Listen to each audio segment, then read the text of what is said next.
Rita is awesome. She really, awesome. really. I didn't know we could curse on this program. I would have done that a lot of times. Oh, fuck is my favorite curse word. This is the best fucking show ever.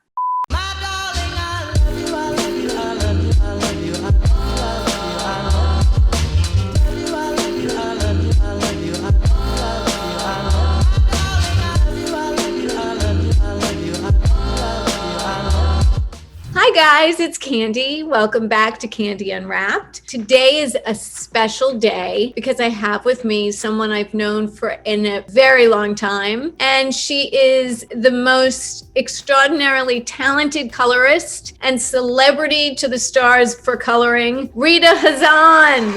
Yes, Rita!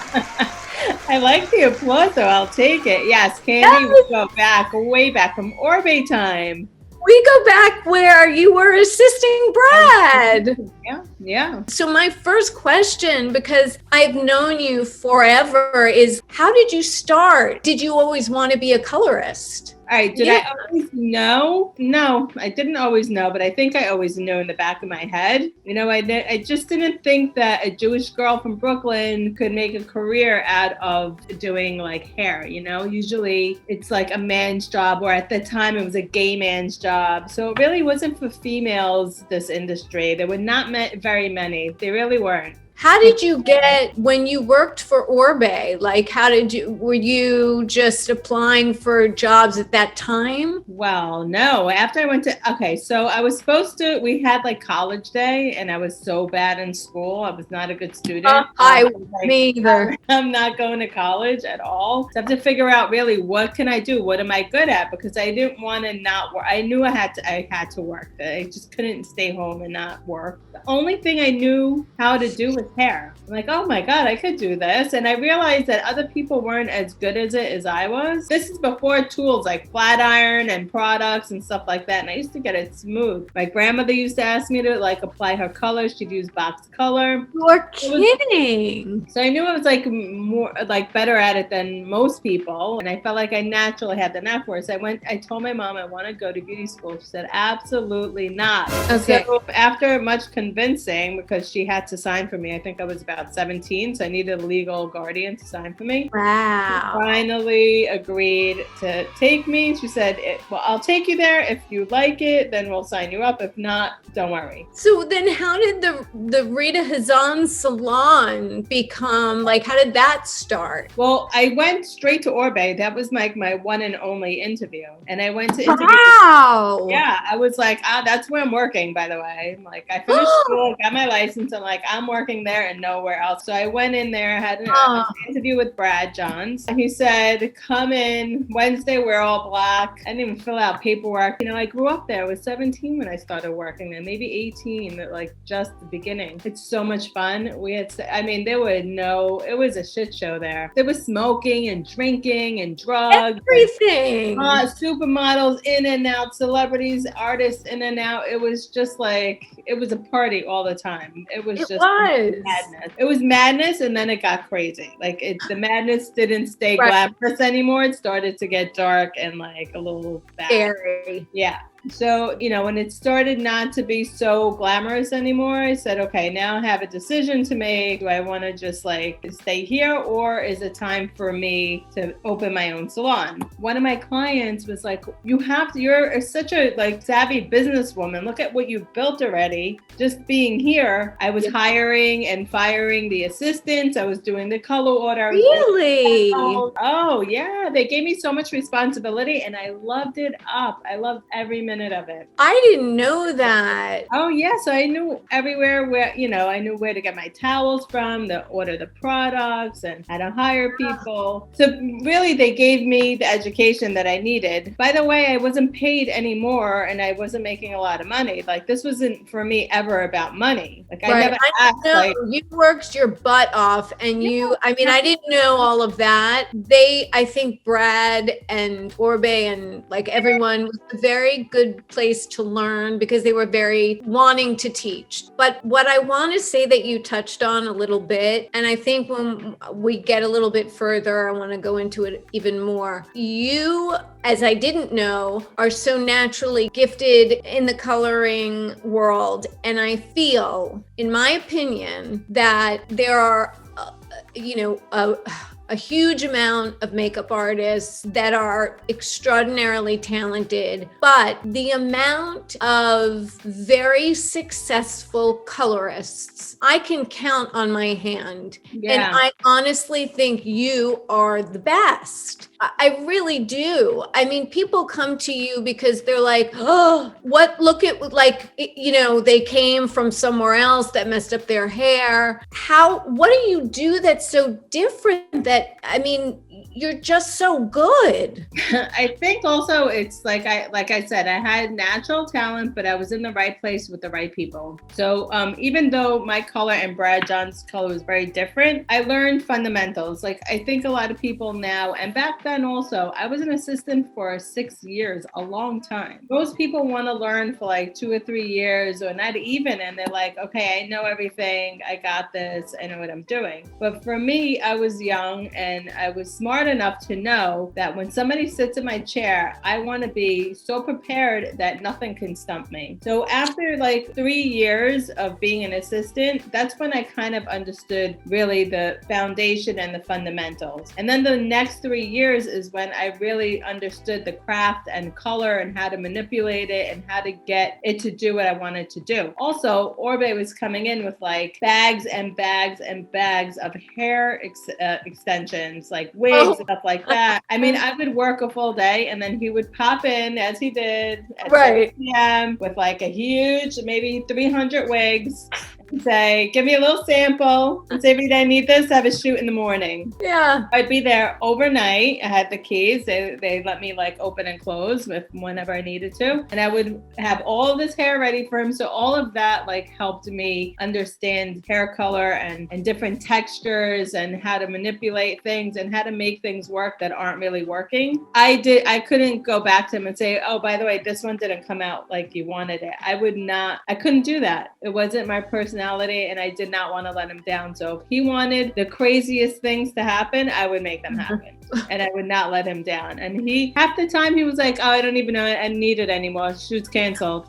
And I'm like, great, okay, whatever. And then there was some wigs that would not. It told me I learned a lot of lessons about hair color, wigs, extensions, textures. I mean, it really taught me a lot. And then I worked there for about 10 years and I got my start there through them. Orbe and Roque, they sent me their celebrity clients. Oh my God. Because I was doing hair color that wasn't chunky. It was very chunky at the time and very golden. And mine was more of like warm tones. Yeah, but like it worked more for ethnic women, like and Mariah, and I could also do a mean blonde, like a Jessica Simpson blonde. Oh, so, yeah, there's not a color you can't do that's phenomenal. Not true. I don't think I'm very strong with redheads. I'm not. I like one specific red. Okay, but wait. My opinion, you're not great with redheads is probably better than any colorist I know. No, because I think I'm so good at fighting the red that to bring it's just I'd rather not do it. Sometimes I tell people who have a specific red, I'm like, I'm not the person for you. Go see Adrian, go see Carrie, go see someone else. Not for me. Because I know what I'm good at. I'm good at brunettes and blondes. Redheads, if you're a specific redhead, like more of a coppery red, a natural red, I'm good at that. But if you like blue, purple, eggplant, I'm not your girl. I don't like it. I don't want to do it. It's not, it's not for me. But so after I worked for Orbe for 10 years, I decided that at this point, I have to, like, it's natural for progression. And I wanted to open my own place. And, I spoke to Orbe about it and we left on very good terms. And normally in this industry, you kind of like screw the person who you work for. You take 5, 10 people with you and go open another salon. I didn't want to do that because I owed them my whole career. They helped me from the beginning. And I said, I don't want to start my career this way. I don't want to start my business this way. If you aren't on my side, then I don't want to do this. And Orbe said, I get it. Good luck to you. I'm so happy for you. I'm so proud of you. And we always stayed on good terms. I left by myself. And if other people wanted to come, they came on their own. I did not want to bring anybody with me. 6 months later, they ended up closing down. So then, I got all my crew to come and work because I just didn't want to do that. I didn't want to wipe out his salon. And, I just don't think that's nice. I don't like that. That's a bold move when at the time you still were, Yes, I was young, very young, in my 20s. But this is the thing for anybody who wants to open a business. And I said this to myself, if I could, with my own clientele, pay my rent and my bills, I'm okay. I didn't open a huge salon. I just opened something. I didn't have any investors, nothing. If I could do it on my own, then I could afford to do it. So if anything happened, it's just like me. So I don't have to worry about anything. And then we worked there for about 3 years and grew out of it. So here you are, and you're getting more successful and more successful because you're so good. I mean, clearly it's not just because you're so sweet and you're so kind and you're so loving and you need to be good to keep, and especially celebrities, right. These people were like, I only want Rita. Yeah. And I remember there are, and something that I respect you so much for is you were not afraid to say to someone, no matter who they were, if their hair was too damaged, you were like, I'm not going to do it. This is what you need to do. Like you were really there for the person to help them. Yeah. They may not want to hear what you had to say. Not everybody. But it was like coming to a family member, and that's, it was just that amazing. So, well, the whole thing is you could be great at what you do, but you also have to be a good business person. I also work 7 days a week, 24 hours a day. Let's not forget that. Or up until 5 years ago, I was working 7 days a week, 24 hours a day. Like if you needed me, I would drop everything and run. Sometimes some of the jobs weren't paying at all. Right. So it wasn't just work for money. It was work for the love of and the passion of doing it. It's a lot of work. I gave up, parties, dating, dinners, weddings, family functions. I mean, there was stuff that I just didn't make. I know.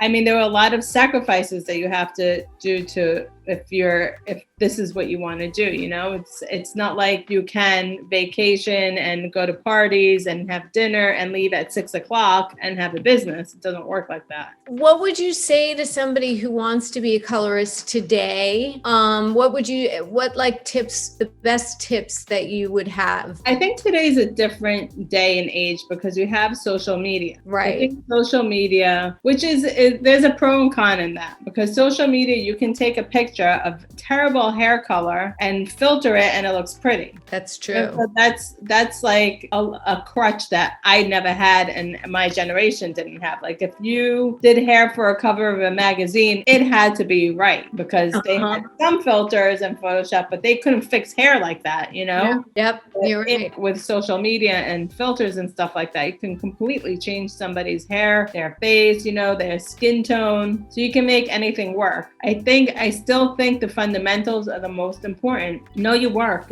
study under somebody who's very good. Don't be so cocky and think you know everything, because there's a lot of things that come up. I see a lot of social media, like a lot of color, and I cringe. I'm like, oh my God. First of all, that hair is broken because you can't only be good, you have to keep hair healthy. Because if hair is not healthy, then it never looks good. It just never looks good, and it gets damaged and it falls out and it breaks and it doesn't grow back, and you can't heal it. You can't heal. And there's a certain point where you can't fix your hair and you're just screwed and you have bad hair for the rest of your life. And then you have to wear wigs or extensions and stuff like that, when all that was avoidable if you just had your hair colored by the right person. I think that it's important to keep hair healthy. I think it's important to also know what you're good at. Be real with people. Don't just take their money. Oh, I just love you so much. Rita, you were my give it to you straight. I'm giving it to you straight, no but matter. Always. And I think that that's really important for people, because some people who don't know, and most people don't know, they don't know color. They come in and they have no idea. Right. And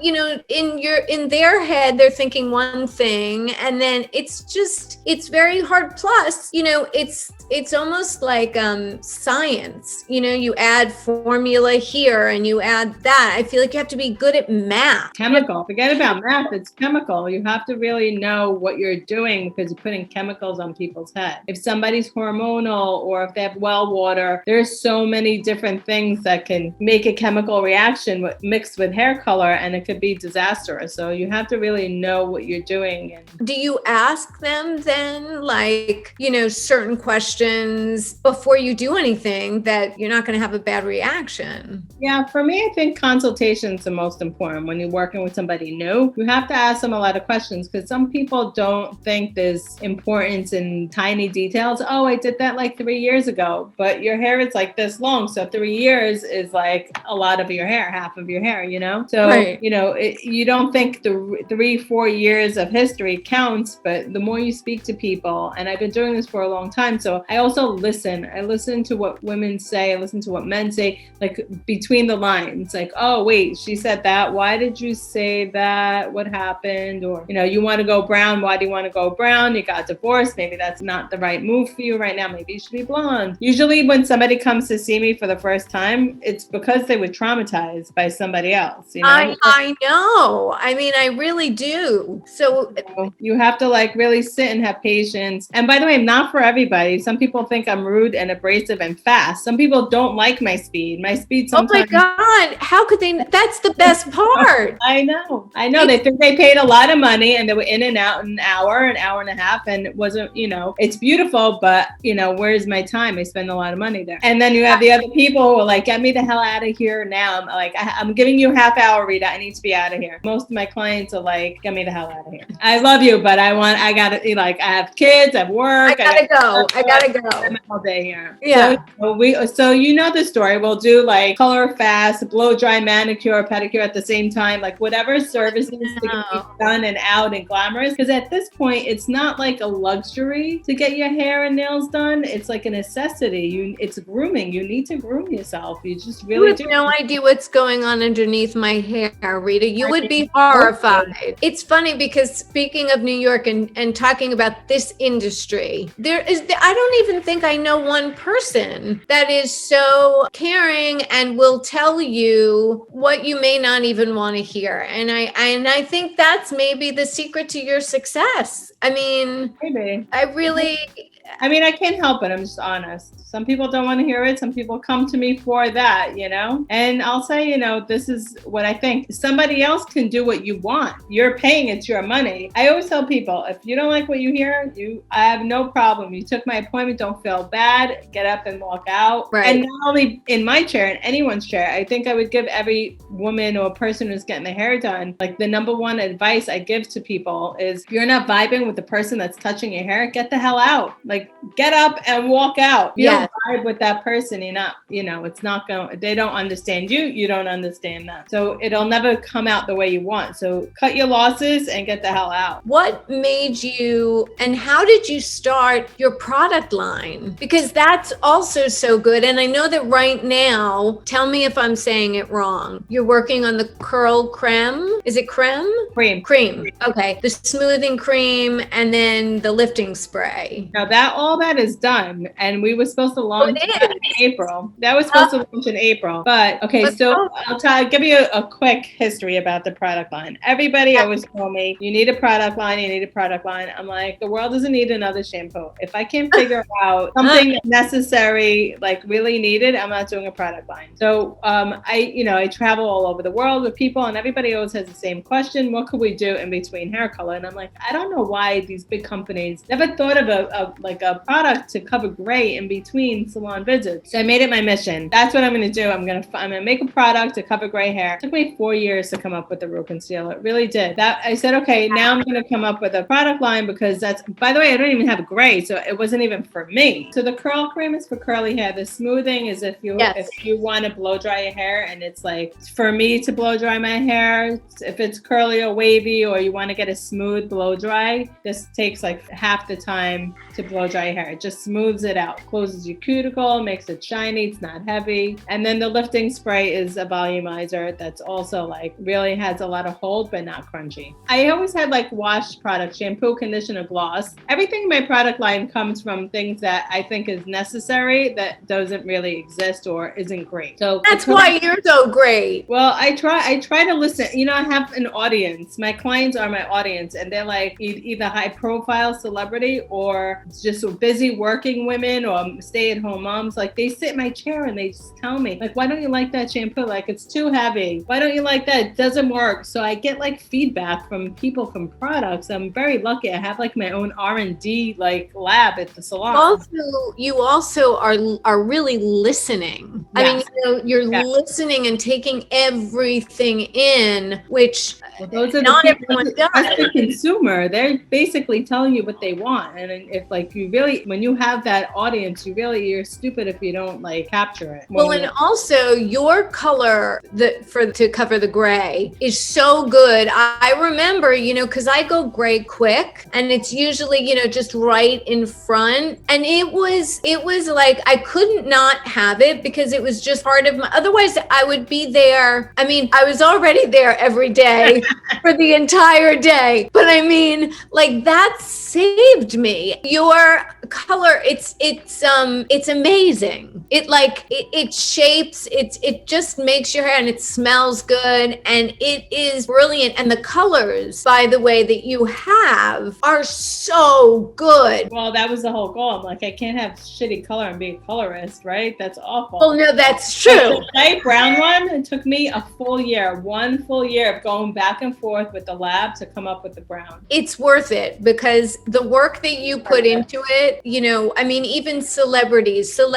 they are like, we don't care. We need you. And celebrities, it's like, you're coming now, or I'm coming there now. And what was your hardest experience? You don't have to name the celebrity. What's the difference, and what's the different challenges you find? Okay, so first of all, I treat everybody the same. Yeah. The difference, they don't really schedule, and also that they, I feel like in a way, celebrities are always in quarantine. So I'm not even sure that they feel that's so true. They're probably the only one. They're alone all the time. They're like in their pod with their people because they can't, like Beyonce's not just walking down Fifth Avenue. No. So J-Lo's not just, or Mariah.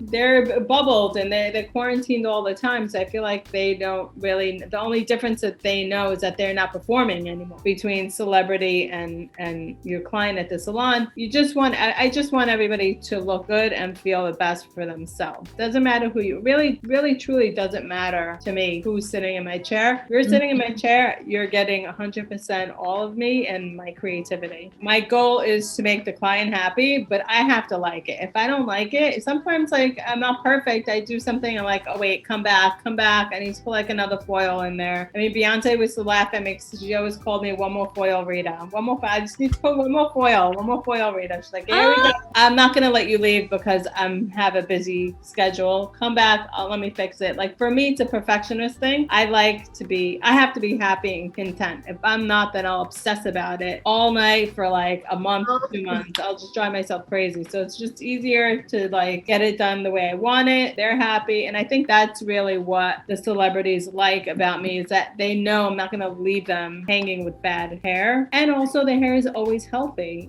That's the thing. And you'll tell them. So many emails and phone calls and texts about how shitty people, that my hair is so damaged now, you can't come, blah, blah, blah. I'm like, okay, just give it a rest.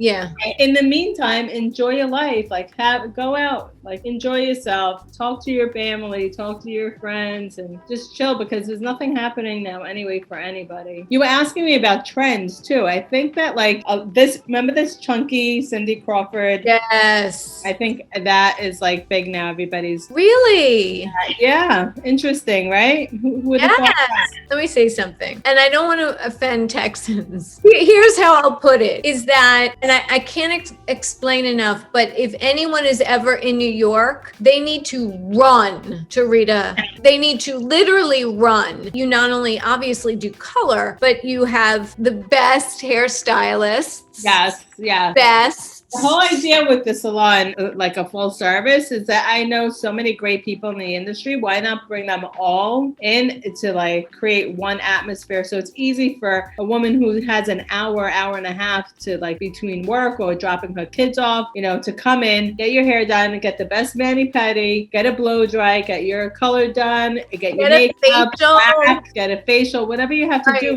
We'll double up services. So while you're sitting for 30 minutes getting your hair done, you'll get a manicure. And then while you're getting your hair blown out, you could get a pet. You know what I mean? It's like, how do you multitask for a woman in this day and age? And every service has to be the best service, because otherwise you'd rather take her money and go somewhere else. But it's also that not every salon, I think, offers all of those things. Right. I mean, people. I'm just lucky because I know a lot of great people in the industry. You do, and everyone is there. I mean, really, the best people. If you walk in there, you're not going to walk out having a mistake. No, thank God. Thank God. And I think that's part of too your growth is just when you come there, people just leave and they're like, wow, call their friends, say, more than anything, you should be having a good time if you're like stressed out or annoyed, like, if people are a little late or a little early. I don't care if you're late. I really don't care. This is New York City. Everybody's late. Nobody's ever on time. I don't bug out. I might be late for you. You're going to be late for me. It is what it is. Like, we're just all here doing like the most and having a good time. Just chill out, relax. Before COVID, order food, have a glass of wine, just chill. So let me ask, now that like looking back from you being an assistant, what does it feel like for you going back and then seeing where you are now? I mean, it's like, Rita, I don't know if you get how big you are. Probably not. I mean, I don't really think of it like that. You don't? No, I don't really ever look back and say, oh my God, I should probably, but then I feel like this is like the end if I'm doing that. I still have a lot more to do. But you've created something that is, when I too worked with a lot of amazing people, and I've never experienced, and I guess, again, it's that feeling of home, feeling of, and I know your family is there a lot of times, which is just so nice. And it amazes me. Do you ever just sit back and think, holy shit? Like, No. You don't? No. I mean, sometimes I sit back on this line and watch it and I'm like, this is the best fucking show ever. This is amazing. Yes.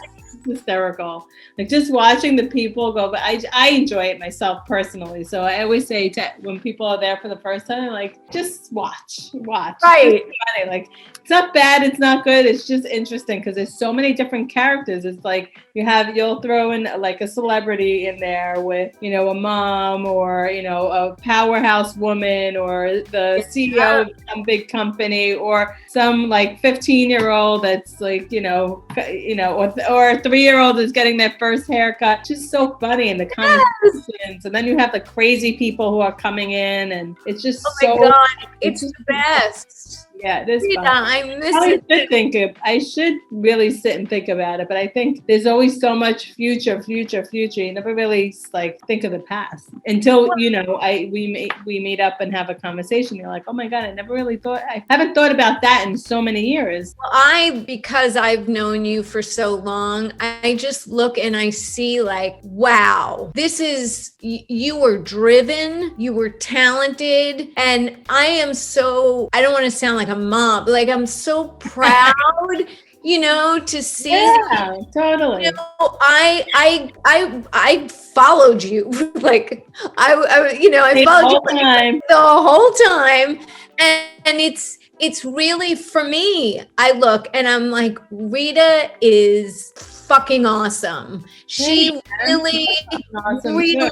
I didn't know we could curse on this program. I would have done that a lot of times. Oh, fuck is my favorite curse word. I do think, for me anyway, I look and I feel like it's so incredible from where I met you and to where you are now. It's really, what about you? You had so many life changes too. My God. My life is all over the place. Yeah. So it's amazing for me to see you like move, which I couldn't even, if you paid me $1 trillion, I would have never said Candy's living in Dallas. Not happening. No, I'm not living in Dallas. I'm living in Houston. Or in Houston, wherever, but just not New York. It doesn't matter. Texas. I gotta tell you, and this is the truth, Rita, the biggest thing that I was mourning was my therapist and you. And two most important things. For the move to Texas, I was like, how am I going to arrange this? And I moved before the pandemic. So I was like, I'll just come, I'll fly in because it's not, it's a quick fly, and I'll just do it every couple of months. And that will be fine. You still will be able to. I definitely will be able to, but there was a pause. So I got to Texas, where me too, I would think if anyone would say, where do you think you would ever be? Texas would just never, ever be in the realm of my life. Right. But here I am, and I still, my heart longs to be sitting right in the front at Rita. Waiting. Well, now you'd be in and out. You couldn't linger anymore because now it's like in and out. Everybody has their appointment and we're hanging out. I just want to say thank you so much. It's amazing to see you. I hate to see you on Zoom, but thank you for being here and thank you for doing this. I'm really excited. So thank you so much. Chat, old school ways. I love that. Yes. Kiss Sam. And please send your family my love. I love you. I miss you. Love you too. Bye, Candy. Bye. Thank you. I just want to say thank you guys so much for being with me again. And I really hope you enjoyed this. As you all know, I love you so much. And thank you so much for being here. Yay! Bye.